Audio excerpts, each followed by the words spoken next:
कबीर ये माया अटपटी सब गट आण अड़ी, और किस किस न समझाऊं या कुआ भांग पड़ी। तो यहाँ हम सभी एक का कुएं का भांग पिए फिर रहे।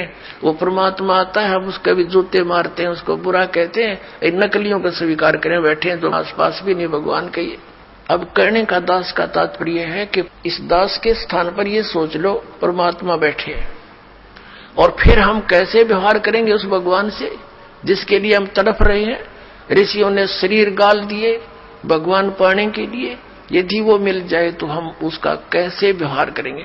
तो ये आपने रिहर्सल करनी पड़ेगी। इस दास को डला समझ लो, एक पत्थर समझ लो बोलता हुआ, लेकिन यहां नो सोच लो हम भगवान से मिलने जा रहे हैं। तो जैसा व्यवहार आप यहां करोगे ऐसा ही स्वप्न में आपका बनेगा। मृत्यु के बाद आपको ऐसा होगा जैसे स्वप्न, और वहां भगवान दास के रूप में पहले आपकी परीक्षा लेगा, बाद में ऊपर सिलेक्ट करेगा, ले जाएगा सतलोक। तो वहां जैसी भावना, जैसा अच्छा या बुरे विचार आपके इस दास के प्रति होंगे, आपके मस्तिष्क पर लिखे आएंगे वहां पर, क्योंकि वहां कोई रोड ना चल रहा है, या तो हम 100 बात छुपा ले, आपके मस्तिष्क पर लिखे आएंगे। रिजेक्टेड और सिलेक्टेड कहने की जरूरत को नहीं, बस वहां तो न्यू करना भगवान ने, फिर रह जाओगे वहीं से। फिर ठीक है, आपने जो भक्ति की है, पहले तो यदि गुरुजी के प्रति आपकी आस्था एज ए गॉड नहीं है तो भक्ति आपकी बने को नहीं, भक्ति चलेगी ही नहीं। आप सब साधना करते भी दिखोगे फिर नो कि हमें कोई लाभ नहीं हो रहा, तो आपके अंदर भक्ति अंकुर वो फूटा ही नहीं।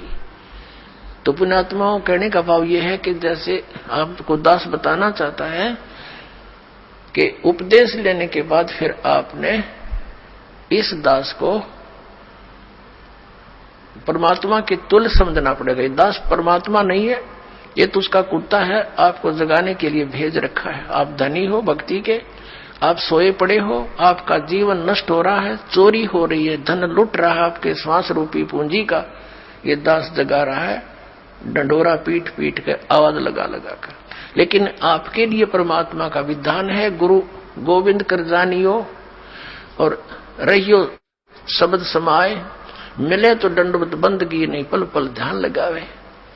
कि गुरु को भगवान मानकर चलना, और रहियो शब्द समाए।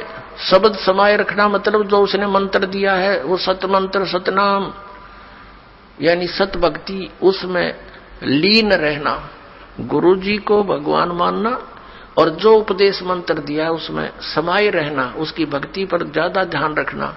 और जब भी मिले तो दंडवत बंदगी, जहां मिले वहां दंडवत प्रणाम करना, और नहीं मिल पाते हो जैसे घर पे तो पल पल ध्यान लगावे। यानी परमात्मा के गुणों को अपने गुरु जी के ऊपर लक्षित करे, और फिर आपका भाव बनेगा, एक प्यार जागेगा इस दास के प्रति जैसा इस काल के प्रति जाग्या था, और वही कसक आपकी इस दास के प्रति होगी, तभी हम वहां चलेंगे। जिस कसक के साथ हम वहां डटे नहीं डटे, तो ऐसा ही भाव।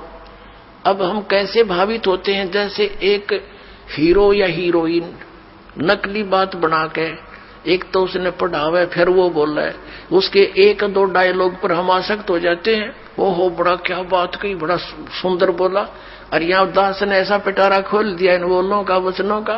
तो इस आधार से भी आपने प्रभावित होना चाहिए, जब आपकी आत्मा निर्मल हो जाएगी, कमाल कर दिया गुरु जी ने, तो ऐसे निर्णय करके ज्ञान दे दिया।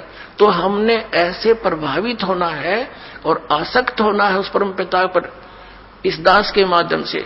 ये रिहर्सल आपकी फिर ऊपर जाके काम आवेगी जो आप यहाँ करोगे।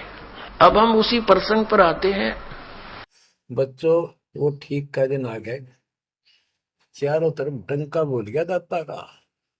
एक समय में 4-5 लाख बच्चे सत्संग सुन रहे, इतना बड़ा हम आश्रम बना कभी नहीं सुना सकते थे। एक बंदी छोड़ सारा संसार आश्रम बन गया, मेरे बंदी छोड़ का घर घर आश्रम बन गया।